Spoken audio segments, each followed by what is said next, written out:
I was hanging out with friends earlier in the day, and someone called me a motivational speaker.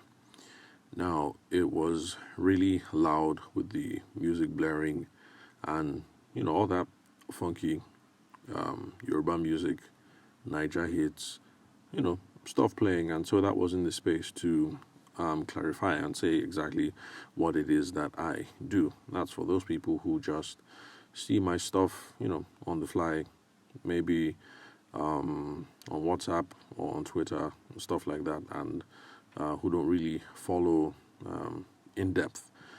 So I just said, no, I'm not a motivational speaker. I'm a sales consultant. And of course, someone was like, I beg, it's the same thing. And of course, the good times kept rolling, which is only normal because we're still at the beginning of a new year. Anyway, it was a birthday party that one of our classmates who just turned 40, and so we're there for her birthday party. And apart from that, we had been hopping from one venue to the other because, we're still in the holiday groove, in the New Year groove, and I guess that's what you do when you're still celebrating. You party hop or bar hop or whatever it is that it's called these days. Anyway, so as we left the venue and discussing all sorts of things in the car, business prospects for the new year, stuff that didn't go down right in the old year, and then adventures that we were up to back when we were young and still in university. So so those are kind of the conversations that carried on the way home. And so after I got home and the kids put to bed and what else? You handle all the stuff that you need to so that everybody can wind down.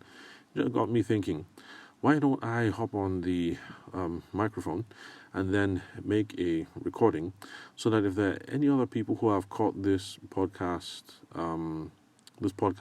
stream, let's say you've only listened to a couple of episodes, maybe 2 or 3, I figured let me just make this so that for new listeners to the podcast, you can get a sense or a flair of what this podcast, not what this podcast is about, rather what I am about. So, just like I told them at the party, I'm going to say here that I am not a motivational speaker. I'm a sales consultant and I solve business problems only one sale at a time. Specifically, those kinds of business problems that can be that we can diagnose where you are speaking to a potential client and you want to take the conversation from hello or good morning to thank you very much for your business. So I solve those micro problems in between. I do not know how to solve the macro problems of I don't know how to sort out your lead campaigns or advertising campaigns. What else? Getting leads online, Google, Facebook ads. I can't do all those other stuff that are traditionally regarded as sales as well.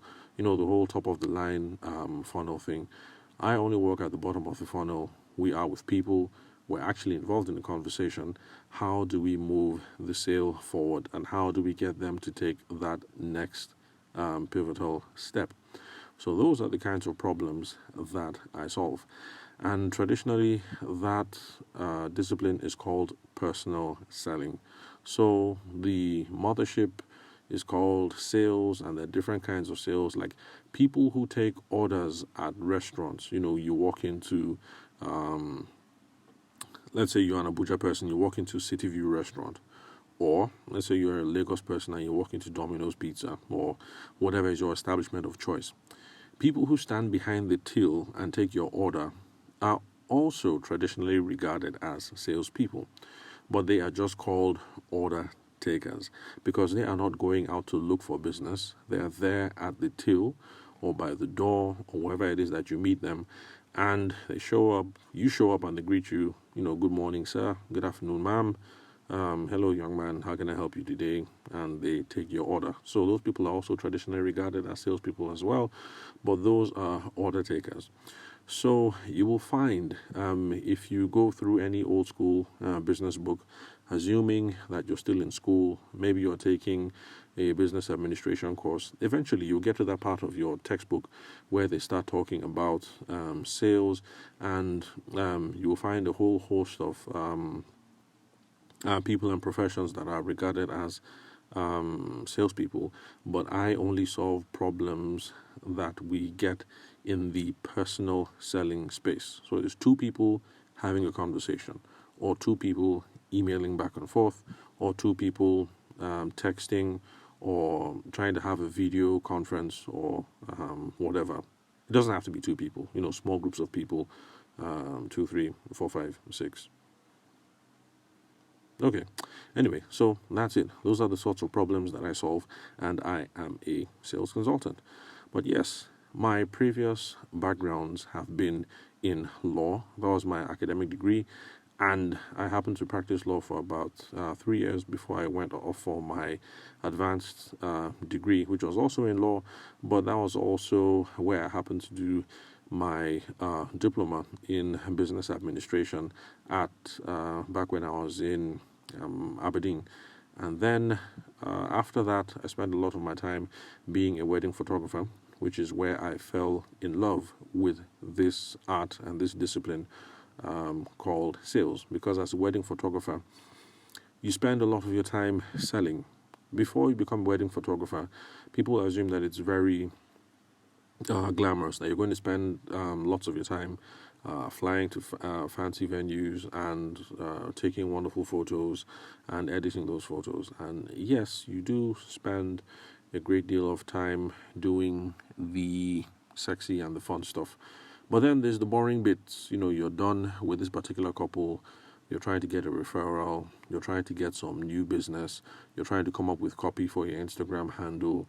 What else? You're trying to come up with copy for your advertisements. You're trying to figure out what to say when you're at the wedding, the bridal shows. There's a lot of stuff that you do as a wedding photographer that is not directly related to wedding photography. That's not directly related to the technical aspects of wedding photography. So you can see that a small part of your time is actually spent behind the computer, or you're going to spend a lot of time behind the computer anyway, because all these other activities that I described, some of them can be done from behind the computer. Like when you're coming up with your copy for your advertising, you need the word processor on the computer. So, but a lot of time, you're not going to spend most of your time taking the pictures or editing the photos. You're going to spend a lot of your time selling or thinking about how to sell. And it's the same for other participants in the wedding and the event space. So whether you're a wedding planner, or you're a decor person, or a cake person, a lot of your time actually is spent trying to sell, or to figure out how to sell better. And so yes, that's how I got introduced to this wonderful world of personal sales. And right now I'm setting up my sales consultancy practice. So I guess this is just a about a long-winded way of saying that I am not a motivational speaker. So if you do happen to book me to come and meet with your sales team in the future, like if you've been listening for the last maybe 10 episodes or so, you would have come across some of the material that I did with Kairos Real Estate and Abuja Real Estate, property management and investment firm in Abuja. You'll find, some of the material that we discussed over there. And so there are times that, yes, we may have to discuss a motivational aspect or a motivational component, but that is because it's an essential part of sales and the selling process. Now, the reason why that is the case is because sales has a few things in common with athletics. What else? Athletics, the military, high performance disciplines, basically. And high performance disciplines, you're not just worried about the fundamentals and the framework, but also the mind frame as well. So that's the reason why your favorite footballer or tennis player has to wake up every day. Okay, let's say you're into Formula One or swimming. Your favorite athlete basically has to wake up every day and work on the fundamentals. So the football player is going to go to the pitch. He's going to do the drills and the dribbles, and let's see what else. He'll run around and do jumping jacks, work on conditioning. Let's see, what else? Do the fundamentals. But eventually, they're also going to have that part of the day where they're talking to their coach, with their performance coach, and people working on mindset and things like that. Because knowing the fundamentals is one thing, but then having an adequate frame of mind to push through when things are difficult to execute on the plan is another thing.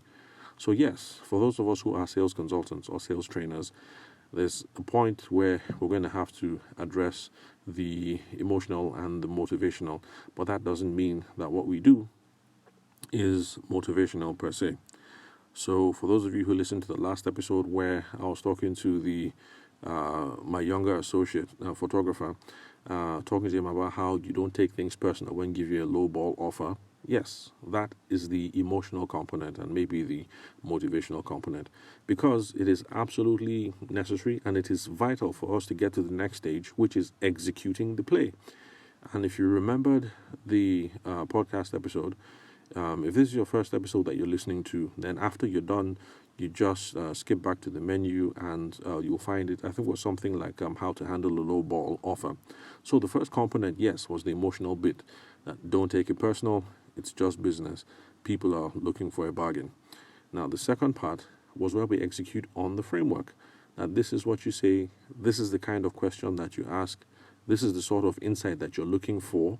And these and so ABC and 1, 2, 3 are the kinds of insights and education that you deliver to the customer to drive the conversation along. Sorry, the potential customer. So you can see how, yes, there's an emotional and motivational component, but that's just because we need it as the fuel so that we can drive along the execution of the framework. So I think I've spent a lot of time, this is close to the 15-minute mark, explaining what it is that I do. And I hope I've been able to convince you guys that I'm not a motivational speaker. So, you run into me in the future or you send me some messages. If you want someone to come in and jazz up your sales team and motivate them, I'm afraid that is not what I do. I'll be much more concerned about your processes, the frameworks, and how you guys are executing. Do you guys have a qualification framework to make sure you're speaking to the right people and asking the right sorts of questions? And do you have the proper follow-up process to make sure that you're moving things from one step to the next step? So those are the sorts of things I'm going to be concerned about if I'm talking with you or your team, your organization. There might be a motivational component that will go along with that, but that's not primarily what it is that I do. So I think I've spent too much time on that, so I'll just put a pin in it and wrap it up here. So thank you very much for listening to the Sales for the Nigerian Wedding Industry podcast. I'm your host, Abuja business consultant, sales and business consultant, and also an event media professional, like some of you who are listening to the podcast. Thank you very much for your time and your attention. I will catch you guys at the next recording. And of course, since we're still early on in the year of 2022, I want to wish you all a wonderful and a happy new year. And here's hoping and praying that business prospects for the year are going to be a lot better than what we experienced the last year. So thank you very much for your time and attention. I'll catch you guys at the next recording.